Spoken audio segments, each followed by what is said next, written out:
Hey everybody, we're back with Q. Hey Q, I've been hearing a lot about flow. So, especially how Scrum Masters should think about flow. So, how can we define flow? How can we define flow? How can we define what the Scrum Master is supposed to be looking at, right? Okay, well, we'll start there then. Yeah, let's start there. I think a lot of Scrum Masters don't really understand their role. Okay. And the reason I say that is, yeah, you have the training by whatever certification authority you choose to train you, Hmm. but I think we get too concerned with the mechanics of how to do Scrum, and we forget to understand what are the benefits for the corporation in doing that Scrum thing that we just learned. And by that, I mean, in the end, we're running businesses. So how does that Scrum thing benefits the business? Because that's what senior leadership is going to looking at. And as part of that, we can talk about the flow. So what is the flow thing? The flow is how easy is to get or not is to get something from the idea to be delivered to the user, and then the user is going to So, the use it, value and then stream, right? I've heard of value it's a stream value stream. mapping. So, Yeah, from, idea or, customer puts in an order all the way to delivery. exactly. And I think a lot of times the Scrum Masters don't understand the need for analyzing or flow of things.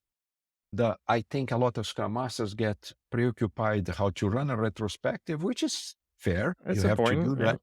Or it's or other things, and they talk too much about the mechanics, but they don't understand the financial implications of the mechanics of the thing. Okay, nobody would adopt Scrum if they didn't get from the financial point of view. Okay, if we did this on a traditional way, it may take a year and a half until we get something to show. Now, every 2 weeks, hopefully, we have something to show. So there are financial benefits of that. You don't invest a lot of money up front to figure out, hey, this doesn't work, right? Right. So it's important to understand how things flow through the system. Where are there bottlenecks? Where are the bottlenecks? How do we remove the bottleneck, right? And it's important to also avoid the peaks and valleys. Hmm. Well, some sprints we go really fast, some sprints we get boggled down. That means you don't have the proper flow through the system Hmm. because small items flow faster, right?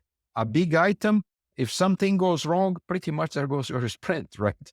So that is a preoccupation that a lot of Scrum Masters should have or must have, actually. It's more than should, is a must. And I don't see that happening very often. As a matter of fact, several Scrum Masters that I coach and said, hey, what's your value stream? And I didn't even ask operational value stream or development value stream because I knew they didn't know the difference, right? Right. But what's a value stream? Then they don't know what a value stream is.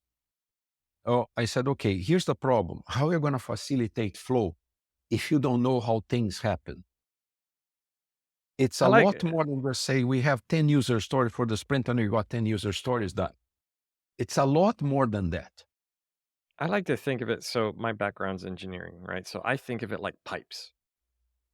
And you want the work to flow through the pipes. Now, pipes can change sizes. They can get bigger and they can get smaller. If your pipes get bigger, you get more water through. If the pipes get smaller, you're constricting the flow, right? So like sometimes you don't want to start left to right. Sometimes your constriction may be in the middle or close to the end. But you don't even you really have to know the entire stream to know even where to start looking at different points in the stream, right?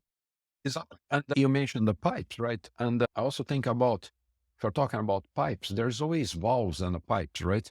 There are Yes. valves that open, valves that close, right? So if you let too much, if you open too much this valve over here, Mhm. right? There's a lot of fluid going in that direction. Right, And then can the pipe take that much? Because it's going to have a lot of pressure, right?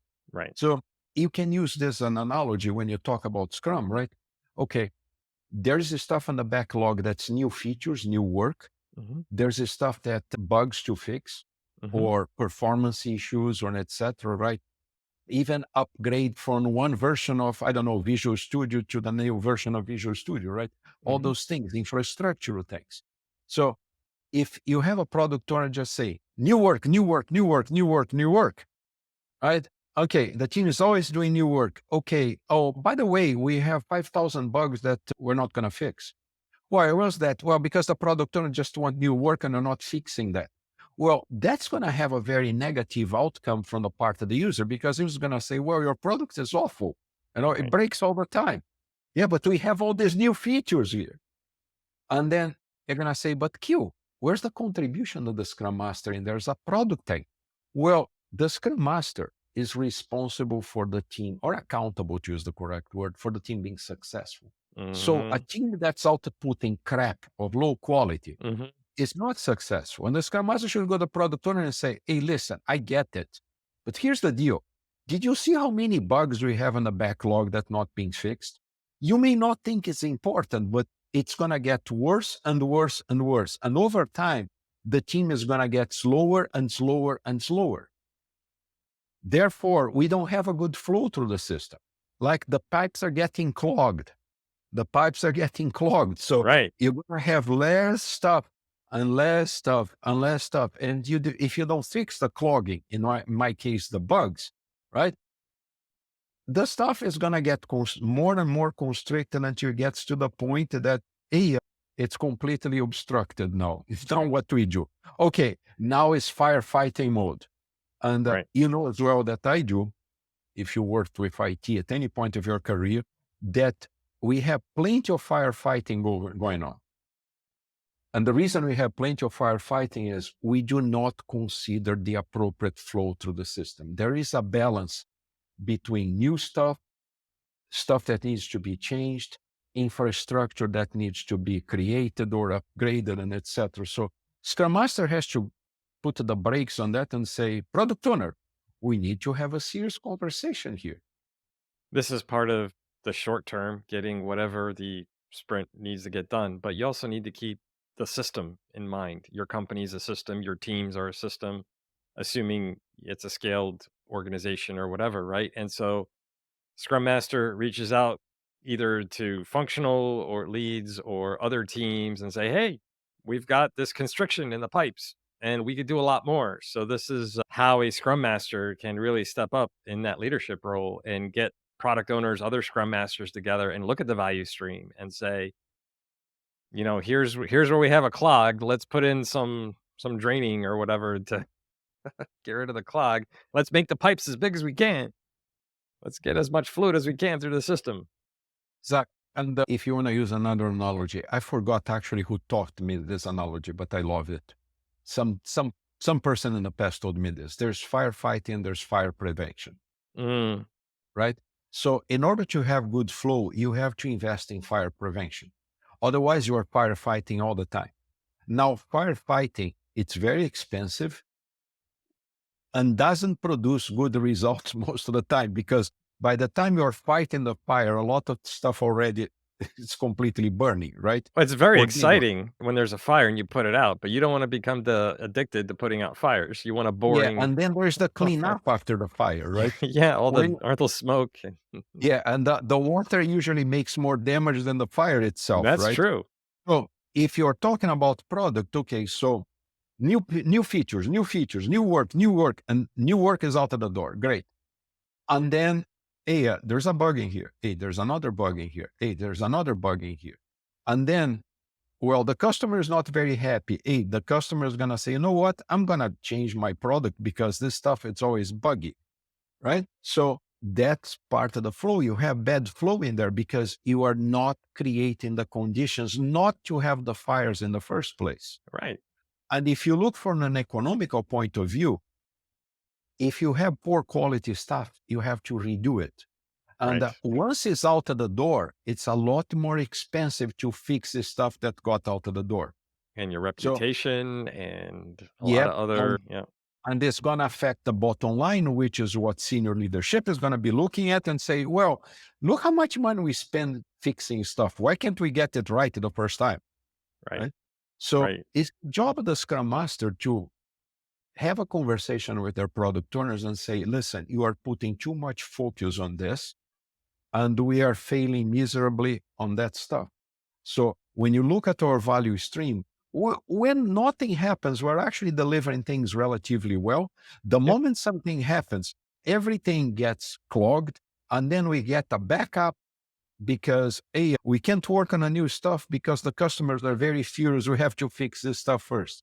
And we go into cycles of this. And every time we go to one of these firefighting cycles, there's more debris that gets accumulated on the pipes. Mhm. And eventually it's going to get to the point that it's going to completely clog and something is going to happen. And usually the pipe bursts and then it's too late.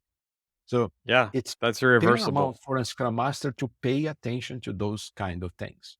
And I'm thinking about the agile principle about sustainable pace, right? So, a scrum Mhm. master, this is one way to ensure your teams are not burning out and you've got sustainable pace, always delivering value consistently. Good Yeah. stuff. And you have to also, if you talk about the firefighting, you're not going to get your firefighters fighting fires every day, right? Yeah. You get I mean, worn out. people are going to quit, say, hey, I have to Yeah. get a better job than this one, right? Right. So it's important to maintain as steady as possible flow through the system and always be thinking about how we can get things to flow better. If you do that, you're going to be a great scrum master. There you go. Great recap. So, thanks a lot. Hey, can you hit like and subscribe if you stuck around this long? We really appreciate it. If you have any questions, you can put them down in the comment section. We also have our contact information description. We're getting viewer mail and we're happy to help. We can dig more into one of these topics that we talked about. Don't hesitate to contact us. Look us up. We've got books, podcasts, etc. You can check us out. Appreciate it. Thank you and see you next time. Bye bye. Right.